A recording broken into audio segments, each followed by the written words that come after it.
믿을 수 없는 일이 벌어졌습니다. 한국산 전차 성능이요. 딱 하나 말할게요. 기계보다 무서운 건 이 나라 사람들입니다. 폴란드의 군사 전문가가 한국 무기 수입 계약 이후 남긴 한마디가 유럽을 뒤흔들고 있습니다. 어떻게 이런 일이? 전차를 보러 왔던 군사 전문가에게 무슨 일이 있었던 걸까요? 오늘의 사연 바로 시작합니다. 저는 폴란드 바르샤바에 살고 있는 밀리터리 유튜버 야책 노박입니다. 대학에서는 기계공학을 전공했고 지금은 20만 구독자를 가진 밀리터리 테크 리뷰 채널을 운영하고 있어요. 저의 주 콘텐츠는 세계 각국의 무기 시스템과 군사 장비를 분석하는 것이죠. 그날은 평범한 화요일이었어요. 새 영상 편집을 마무리하고 있을 때 아버지에게서 전화가 왔습니다. 아버지는 폴란드 국방부에서 30년 넘게 근무하신 고위 공무원이세요. 야책, 오늘 중요한 계약이 체결됐다. 한국에서 K2 전차와 K9 자주포를 대량 구매하기로 했어. 아버지의 목소리에서 흥분이 느껴졌어요. 폴란드 역사상 가장 큰 규모의 무기 구매 계약이라고 했죠. 아버지, 한국 무기요? 레오파르트나 에이브람스도 있는데 왜 한국 장비를 선택한 거죠? 그게 내가 너에게 부탁할 일이야. 성능과 가격 측면에서 최고의 선택이라 생각하지만 국민들에게 이해시킬 자료가 필요해. 내가 한번 K2와 K9의 성능을 분석해서 영상으로 만들어줄 수 있겠니? 저는 잠시 생각했어요. 한국 무기 시스템에 대해서는 깊이 다뤄본 적이 없었거든요. 유럽이나 미국, 러시아 장비는 자주 리뷰했지만 한국은 제 레이더에서 벗어나 있었죠. 알겠어요, 아버지. 자료를 좀 보내주시면 연구해볼게요. 전화를 끊고 바로 검색을 시작했어요. K2 블랙팬서 전차와 K9 썬더 자주포에 대한 정보를 찾기 시작했죠. 처음엔 그저 또 하나의 리뷰 영상이라고 생각했어요. 이 영상이 제 인생을 완전히 바꿔놓을 거라고는 상상도 못했습니다. 다음 날 아버지가 보내준 자료를 보면서 놀라움을 감출 수 없었어요. K2 전차의 스펙은 상당히 인상적이었죠. 독일 파워팩, 자체 개발한 첨단 사격 통제 시스템, 능동 방어 시스템까지. 그런데 더 놀라운 건 가격 대비 성능이었어요. 이건 말이 안 되는데. 저는 중얼거렸어요. 어떻게 이런 성능을 이 가격에 제공할 수 있지?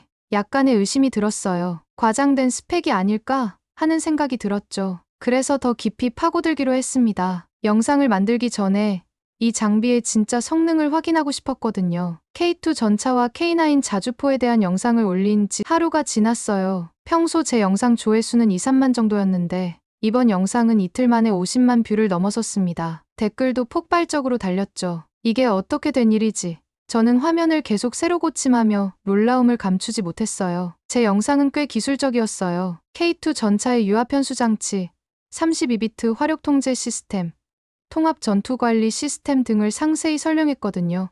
이런 내용은 보통 군사 마니아들만 관심을 갖는데 이번엔 달랐습니다. 댓글을 보니 한국인들이 많이 찾아와 있었어요. 영어로 정중하게 추가 정보를 제공하기도 하고 감사 인사를 남기기도 했죠. 심지어 영상 속 제 발음 실수를 정확히 지적해주는 친절한 댓글도 있었습니다. 이런 반응에 고무되어 후속 영상을 만들기로 했어요. 이번에는 장갑차와 현대로템의 다른 무기 시스템들을 다루기로 했죠. 자료를 찾다 보니 유튜브 알고리즘이 저에게 다른 한국 관련 영상들을 추천하기 시작했어요. 아빠, 뭐 보세요? 12살 딸 마르타가 제 어깨 너머로 화면을 들여다보며 물었어요. 한국 무기 시스템에 대해 조사하고 있어. 마르타는 잠시 화면을 보더니 웃으며 말했어요. BTS가 국방부보다 영향력 클걸요? 처음엔 그저 웃어넘겼어요. 하지만 마르타의 말이 자꾸 머릿속에 맴돌았습니다. 한국의 소프트 파워에 대해 생각해본 적이 없었거든요. 저는 전차와 군함, 전투기만 연구했지 문화적 영향력은 고려하지 않았던 거죠. 호기심에 이끌려 K-팝을 검색했어요. BTS, 블랙핑크, 뉴진스, 수십억 뷰의 뮤직비디오들이 나왔습니다. 그리고 한국 문화 산업을 검색하자 또 다른 세계가 펼쳐졌어요. 영화, 드라마, 게임, 한국이 문화 수출국으로 성장한 과정이 놀라웠습니다. 문득 깨달았어요. 이건 단순한 군사 기술 리뷰가 아니라 한국과의 종합적인 역량을 분석하는 기회구나. 그래서 다음 영상의 주제를 바꿨어요. 한국의 국방 산업이 세계를 정복하는 방법이라는 제목으로 기술적 성능뿐 아니라 그 배경에 있는 산업 생태계와 교육 시스템까지 다루기로 했습니다. 두 번째 영상도 큰 성공을 거뒀어요. 100만 뷰를 넘기며 제 채널 역사상 가장 인기 있는 콘텐츠가 되었죠. 그런데 놀라운 일은 우리 가족 내에서 일어나고 있었습니다. 아내 아네타는 원래 요리에 관심이 많았어요. 어느 날 저녁, 제가 작업실에서 나왔을 때 이상한 냄새가 부엌에서 풍겨왔습니다. 이게 무슨 냄새야? 김치 담그는 중이야. 유튜브에서 본 한국 요리 채널에서 배웠어. 아내는 고무장갑을 끼고 커다란 통에 양배추와 비슷한 채소의 빨간 양념을 버무리고 있었어요. 배추야. 한국의 주요 식재료래. 발효식품이라 건강에도 좋대. 저는 놀라움을 감추지 못했어요. 아내가 갑자기 한국 음식에 관심을 갖게 된 것이 신기했거든요. 당신 영상에 한국 댓글이 많이 달리잖아. 궁금해서 한국 문화를 좀 찾아봤는데 음식이 정말 과학적이더라. 발효 과정이 우리 몸에 좋은 유산균을 만든대. 그날 이후 우리 집 식탁에는 서서히 한국 음식이 등장하기 시작했어요. 김치찌개, 비빔밥, 불고기. 아내는 한국 요리사의 영상을 보며 하나하나 따라하기 시작했죠. 딸 마르타도 변하고 있었어요. 어느 날 저녁, 그녀의 방에서 흘러나오는 노래 소리가 달라졌습니다. 이게 무슨 노래니? 문을 열고 물었어요. K-팝을 폴란드어로 번역해서 부르는 중이에요. 마르타는 춤 동작을 연습하고 있었어요. 인스타에 릴스로 올리려고요. 학교 친구들도 요즘 K-팝에 빠졌거든요. 심지어 10살짜리 아들 레오도 변하고 있었어요. 그는 갑자기 태권도를 배우고 싶다고 조르기 시작했죠. 한국 전차처럼 강해지고 싶어요. 아빠, 저도 모르게 웃음이 나왔어요. 처음에는 그저 전문적인 군사 분석으로 시작했는데 어느새 우리 가족 전체가 한국 문화에 빠져들고 있었던 거죠. 그러면서 저희 콘텐츠도 변화했어요. 이제는 단순히 무기 시스템만 다루는 것이 아니라 한국의 기술 혁신과 산업 발전 과정에 대해서도 영상을 만들기 시작했습니다. K방산, K조선, K반도체. 한국의 K가 붙은 산업들은 모두 세계 최고 수준이었죠. 그리고 제 채널의 구독자 구성도 변했어요. 예전에는 주로 서유럽과 미국의 군사 마니아들이었는데 이제는 한국인 시청자가 30%를 차지하게 되었습니다. 저희 한국 관련 세 번째 영상은 K산업의 비밀 왜 한국은 모든 것을 잘 만드는가? 라는 제목이었어요. 이 영상에서 저는 삼성, 현대, LG, SK 같은 한국 기업들의 성장 과정을 분석했습니다. 영상을 올린 후 한 한국인 구독자가 남긴 댓글이 제 시선을 사로잡았어요. 노방님, 좋은 분석입니다. 하지만 한국은 단지 기술이 아니라 사람의 근면함이 자산입니다. 우리는 6.25 전쟁 후 폐허에서 시작했고 자원도 없었습니다. 있는 건 사람뿐이었죠. 이 댓글은 저에게 다른 관점을 제시했어요. 저는 지금까지 기술과 산업 시스템만 분석했지 그 배경에 있는 사람들의 이야기는 깊이 들여다보지 않았거든요. 호기심이 생겨 더 많은 자료를 찾아보기 시작했습니다. 한국 근현대사, 특히 1950년대부터 현재까지의 경제 발전 과정을 공부했어요. 1인당 GDP가 67달러에서 3만 달러가 넘는 선진국으로 성장한 과정은 경이로웠습니다. 저는 새로운 사실들을 발견할 때마다 충격을 받았어요. 촛불 시위의 평화로운 민주주의 과정, IMF 외환위기 때, 금 모으기 운동, 세계 수학 경시대회에서 계속 1위를 차지하는 학생들, 세계 반도체 시장을 주도하는 기업들. 저녁 식사 시간에 아내와 이 발견들을 나누었어요. 아네타, 정말 놀라워. 이 나라 사람들은 그냥 열심히 사는 걸 넘어 뭔가 믿는 게 있어 보여. 아내는 김치찌개를 떠서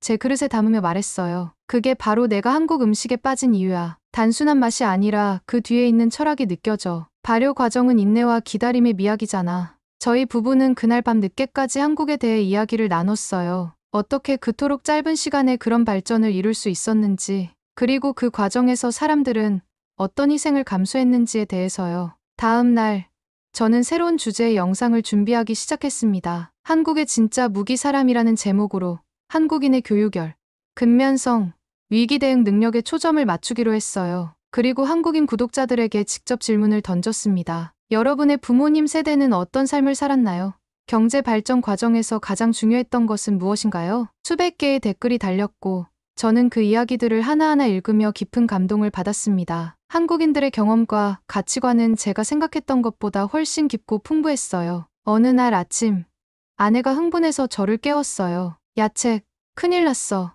마트에 가봐야 해. 아내의 급한 목소리에 잠이 확 깼어요. 무슨 일이야? 우리 동네 비에드론카 마트에 한국 식품 코너가 생겼어. 라면, 김, 고추장, 모든 게 다 있어. 저는 의아했지만 아내와 함께 동네 마트로 향했어요. 정말 놀랍게도 마트 한쪽에는 K푸드 코너가 생겨 있었습니다. 농심, CJ, 오뚜기 같은 한국 식품 브랜드 제품들이 가득했죠. 이게 어떻게 된 일이지? 저는 중얼거렸어요. 마트 매니저에게 물어보니 최근 폴란드 내 한국 제품 수요가 급증해서 특별 코너를 만들었다고 했어요. 특히 불닭볶음면은 젊은 층에게 인기가 많아 재고가 자주 떨어진다고 했죠. 집에 돌아와 보니 아이들이 새로 산 한국 과자들을 이미 맛보고 있었어요. 레오는 꿀떡을 먹으며 기뻐했고 마르타는 불닭볶음면을 조심스럽게 시도하고 있었죠. 아빠, 너무 매워요.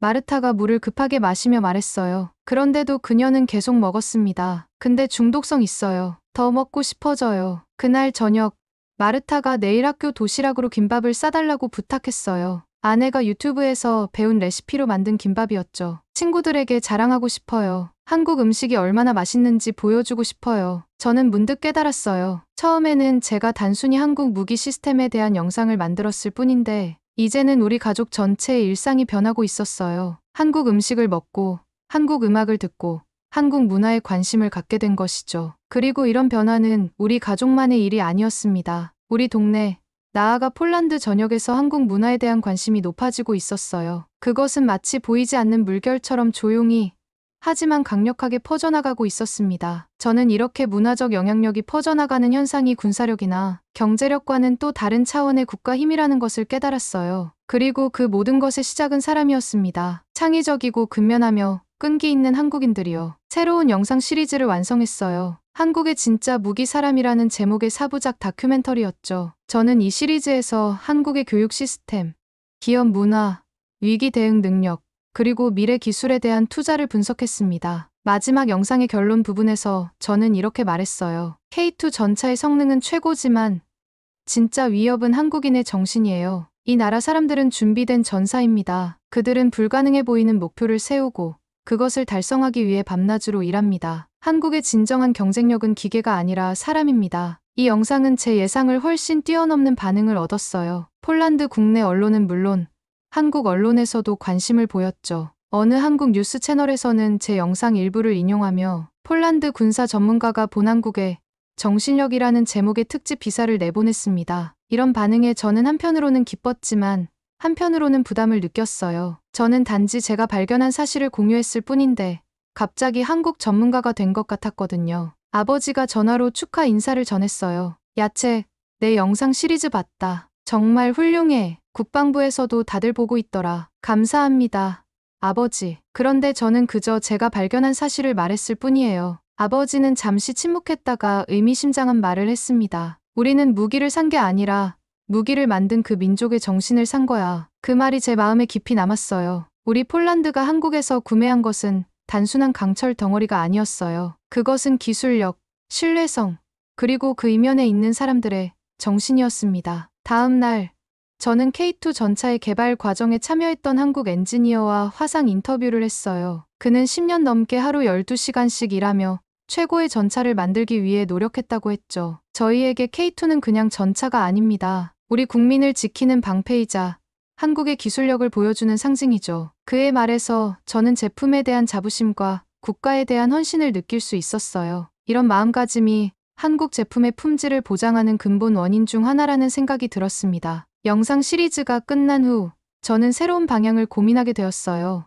단순한 군사 장비 리뷰를 넘어 그 이면에 있는 문화와 사람들의 이야기를 더 깊이 다루고 싶어졌거든요. 저의 한국 관련 콘텐츠가 계속되면서 우리 가족의 일상에도 변화가 더욱 깊어졌어요. 주말 아침, 아내는 어김없이 김치찌개를 끓였고 아이들은 한국 음악을 들으며 하루를 시작했습니다. 특히 딸 마르타의 변화가 컸어요. 그녀는 틱톡에 한글로 자기소개하는 영상을 올렸는데 이게 폴란드 10대들 사이에서 작은 트렌드가 되었죠. 한글 자기소개 챌린지라고 불리며 퍼져나갔어요. 아빠, 저 한국어 학원에 다니고 싶어요. 저는 놀랐지만 한편으로는 예상했던 일이었습니다. 마르타는 몇 달 동안 유튜브로 혼자 공부하고 있었고 한국 친구들도 생겼다고 했어요. 아내도 한국어는 미래에 좋은 자산이 될 거라며 동의했습니다. 그 말을 듣고 보니 정말 우리 주변에 한국 기업들이 늘어나고 있다는 사실을 깨달았어요. 현대자동차 공장, 삼성전자의 연구소, LG화학의 배터리 공장, 폴란드 경제에서 한국 기업들의 존재감이 커지고 있었습니다. 심지어 아들 레오는 태권도 학원에 다니기 시작했고